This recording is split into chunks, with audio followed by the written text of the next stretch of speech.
नमस्कार साथियों, आप सभी का एक बार फिर से स्वागत है आपके अपने YouTube चैनल वाईके सर ऑफिशियल पर। दोस्तों, आज हम बिहार शिक्षक बहाली 7वें चरण के अंतर्गत उस 5 कदम के बारे में बात करेंगे जो 5 स्टेप अभी बचे हुए हैं, और जैसे ही वो 5 स्टेप क्लियर होता है वैसे ही आप विद्यालय में शिक्षक बन जाएंगे। उसके अलावा बीपीएससी सुपर टेट की तैयारी को लेकर भी कुछ अपडेट है, वहाँ भी मैं कुछ अपडेट दूंगा। और उसके अलावा साथियों, इस वीडियो के बाद में अंत में जो है हम कुछ महत्वपूर्ण जो है बुक्स के बारे में भी बात करेंगे, और इसीलिए सारे बिंदु पर एक एक करके बात करेंगे कि स्टेप 1 क्या होगा, है ना। स्टेप 1 क्या होगा, सभी मुद्दों पर बात करेंगे और बहुत ही आसानी से समझाएंगे आपको कि क्या कौन कौन सी प्रक्रिया अभी तक बची हुई हैं और किस प्रक्रिया के तहत इस शिक्षक बहाली को अभी गुजरना शेष है, और कितने दिनों में वो बहाली प्रक्रिया हो जाती है, और किस प्रकार से बहाली आएगी और किस प्रकार आप शिक्षक बनेंगे। आइए एक एक करके शुरू करते हैं सारे बिंदु को। और यदि आप हमारे चैनल पर नए हैं तो चैनल को जरूर सब्सक्राइब कर लीजिए तथा बेल आइकन को जरूर दबा लीजिए। आइए पहले क्या करते हैं, देखिए पहले हम आपको बता देते हैं कि जो रिक्ति की जो गणना हो रही थी, वो सारी रिक्तियों की गणना पूर्ण हो चुकी है। कमोबेश लगभग सारी रिक्तियों का जो है कि ब्यौरा शिक्षा विभाग के पास जा चुका है। किस जिला में कितनी रिक्तियां हैं, वो सारी रिक्तियां विभाग को जा चुकी है। अब आते हैं कि अगला स्टेप इसके बाद क्या है। तो स्टेप 1 की हम बात करते हैं। स्टेप 1 में साथियों क्या होगा, जो भी रिक्तियां आई है उसको सामान्य प्रशासन विभाग को भेजा जाएगा। रिक्ति को कहां भेजा जाएगा,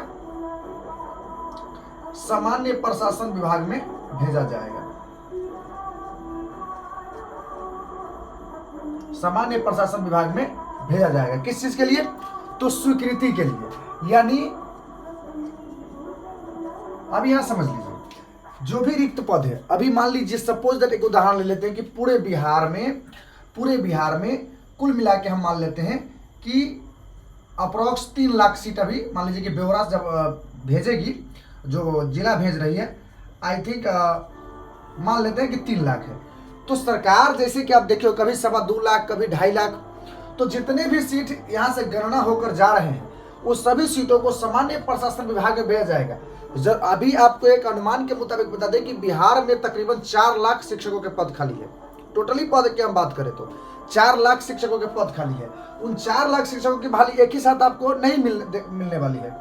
तो इसमें से जैसे 3 लाख पद गया तो उसमें से कितने पद स्वीकृत होंगे सामान्य प्रशासन विभाग की तरफ से। तो पहले क्या किया जाएगा, रिक्ति को कहां भेजा जाएगा, सामान्य प्रशासन विभाग में स्वीकृति के लिए। यह पहला स्टेप है। उसके बाद साथियों दूसरा स्टेप क्या है इसका, दूसरा स्टेप है जब रिक्ति को सामान्य प्रशासन विभाग से जितनी रिक्तियों को मंजूरी मिल जाएगी उतने पदों को, यानी जो स्वीकृत जो पद होंगे उसको भेजा जाएगा कैबिनेट में, यानी उसको फिर कैबिनेट से भी मंजूरी ली जाएगी। ठीक है, पहले सामान्य प्रशासन विभाग जाएगा, वहां से स्वीकृति मिलने के बाद कैबिनेट को स्वीकृत जो पद होगा उसको वापस कहाँ भेजा जाएगा, कैबिनेट में भेजा जाएगा। अब कैबिनेट के बैठक में इस मंजूरी को, प्रस्ताव को पास किया जाएगा, उसके बाद आगे की प्रक्रिया होगी। समझते हैं, स्वीकृत पद। अब देखिए, एक नियमावली को तैयार करने में शिक्षा विभाग को 8 महीने का समय लग गया। तो अब देखना यह होगा कि स्वीकृत पद जो कैबिनेट में जब जाएगा तो वो कितना जल्दी वहां से पास हो पाता है। हालांकि मैंने पिछले वीडियो में बताया था कि शिक्षा विभाग सुपरफास्ट ट्रेन की तरह काम कर रही है, यानी बहुत तेजी से काम कर रही है। जब कैबिनेट में पदों को स्वीकृति जब मिल जाएगी तब इसका तीसरा चरण होगा। तीसरा चरण क्या होगा, जब यहाँ से कैबिनेट से जब पदों को जब स्वीकृत कर दिया जाएगा, प्रस्ताव को पास कर दिया जाएगा कि हाँ ठीक है, कैबिनेट इसको पास करती है कि आप इतने सीटों पर बहाली प्रक्रिया शुरू करिए। उसके बाद सीट जो होगा, यानी जो रिक्त पद होगा, उसके बाद जो है वो रिक्त पद जो है जो यहाँ से पास होगा, कैबिनेट से जो पास होगा, वह चला जाएगा जिला में वापस। यानी जहाँ जिस जिला का जिसमें जितना सीट पास हुआ है जिस जिला में, तो वहां से वह जिला में चला जाएगा। और जिला में जाने के बाद इसका आरक्षण रोस्टर क्लियर होगा। आरक्षण का रोस्टर क्लियर होगा। जिला में आरक्षण का रोस्टर क्लियर होगा। तो कैबिनेट से जो रिक्त पद स्वीकृत होंगे वो कहाँ जाएंगे? जिला में। जिला क्या करेगी? उसको आरक्षण का रोस्टर क्लियर करके वापस कहाँ भेज देगी? इसको वापस इसको भेज देगी शिक्षा विभाग को, वापस इसको शिक्षा विभाग को भेज देगी। ठीक है, जिला का यही काम होगा यहाँ कि वो रिक्त पदों को आरक्षण के हिसाब से उसको रोस्टर क्लियरेंस करके कहाँ भेज दे? शिक्षा विभाग को भेज दे। उसके बाद आएगा स्टेप 4, चौथा स्टेप। जब ये रोस्टर क्लियर होने के बाद जब ये शिक्षा विभाग को पहुंचेगी, तब शिक्षा विभाग जो है उसको कहाँ भेज देगा? जो रिक्त पद है शिक्षा विभाग उसको भेज देगा। कहाँ? बीपीएससी को, यानी आयोग को वह भेज देगा, आयोग को भेज देगा। उसके बाद जो है, समझ गए? तो रोस्टर क्लियर होने के बाद जो भी रिक्त पद पास होंगे आरक्षण के हिसाब से, तो उसको कहाँ भेजेगा? शिक्षा विभाग के पास चला गया। शिक्षा विभाग उसको कहाँ भेज देगा? बीपीएससी के पास। अब बीपीएससी क्या करेगी? वैकेंसी निकालेगी। इतने सीटों के ऊपर वैकेंसी बीपीएससी निकालेगी। इतना चीज समझ गए आप? अब आते हैं स्टेप 5 पर। वैकेंसी आ गई, वैकेंसी तक की प्रक्रिया को समझ गए कि वैकेंसी किस प्रकार आएगी, तो इतनी प्रक्रिया को समझ गए। इसके बाद हम जाते हैं वैकेंसी के बाद, जब वैकेंसी जारी हो जाएगा तब बीपीएससी क्या करेगी? उसका एग्जाम लेगी। ये बीपीएससी लेगी। एग्जाम के बाद बीपीएससी रिजल्ट जारी करेगी। रिजल्ट जारी करने के बाद यह काम जो है वह बीपीएससी करेगा। इसके बाद रिजल्ट जब जारी हो जाएगा, और रिजल्ट और उसके बाद मेरिट भी जो है वो शिक्षा विभाग यानी कि सीटों के विरुद्ध मेरिट, ये 3 काम जो है वो बीपीएससी करेगी। बीपीएससी इसको करेगी। क्या क्या करेगी? वो एग्जाम लेगी, रिजल्ट देगी और मेरिट लेगा। एग्जाम का पैटर्न क्या होगा? इस पर काफी मंथन हो गया है, वस्तुनिष्ठ टाइप के प्रश्न पूछे जाएंगे उसमें। बीपीएससी उसके बाद जब मेरिट इशू हो जाएगा, मेरिट जब इशू हो जाएगा तो मेरिट आ जाएगा कहाँ? जिला में। मेरिट सभी जिला शिक्षा पदाधिकारी को भेज दिया जाएगा, जहां जिला क्या क्या करेगा? तो काउंसलिंग करवाएगी। उसके अलावा डॉक्यूमेंट वेरिफिकेशन करेगी, और डॉक्यूमेंट वेरिफिकेशन के बाद लास्ट में उसी को जिला ही क्या करेगी? उसको ज्वाइनिंग लेटर दे देगी। तो आपने पूरी प्रक्रिया को समझ लिया। पहला कदम क्या होगा? रिक्ति को सामान्य प्रशासन विभाग से मंजूरी लिया जाएगा।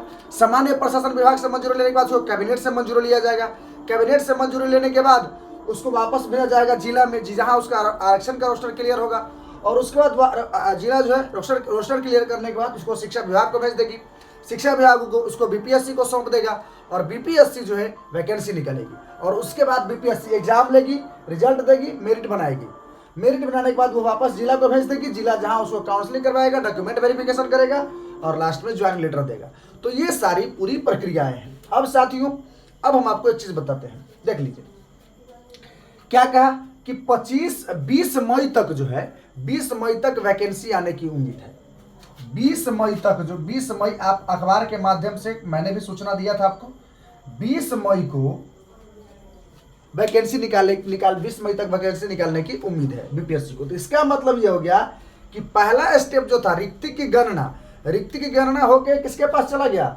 शिक्षा विभाग के पास जा चुका है। अब शिक्षा विभाग उसको सामान्य प्रशासन विभाग को भेजेगी, फिर वहां से कैबिनेट में भेजेगी, कैबिनेट से फिर जिला में जाएगी, जिला से रोस्टर क्लियर होगा। यानी इस 20 दिन में, आज है 24 तारीख, अब देखें तो 24 तारीख है, कमोबेश जो है 27-28 दिन है। तो 27-28 दिन में इस चारों प्रक्रिया, ये स्टेप 4 तक की जो प्रक्रिया है वो क्लियर हो जाएगी, जहां 20 मई तक वैकेंसी आने की उम्मीद है। तो ये आप जो है 5 स्टेप है साथियों, 5 कदम, और आप शिक्षक। अब आते हैं बीपीएससी सुपरिटेंडेंट की तैयारी पर कुछ बात कर लेते हैं। सुपरिटेंडेंट की तैयारी के लिए साथियों अभी तक सिलेबस जारी नहीं किया गया है। बहुत सारे अभ्यर्थी जो है काफी परेशान हैं। मैं उनसे कहना चाहता हूं कि आप परेशान नहीं हो, मैं पहले ही बता चुका हूं। देखिए, टीचिंग एप्टीट्यूड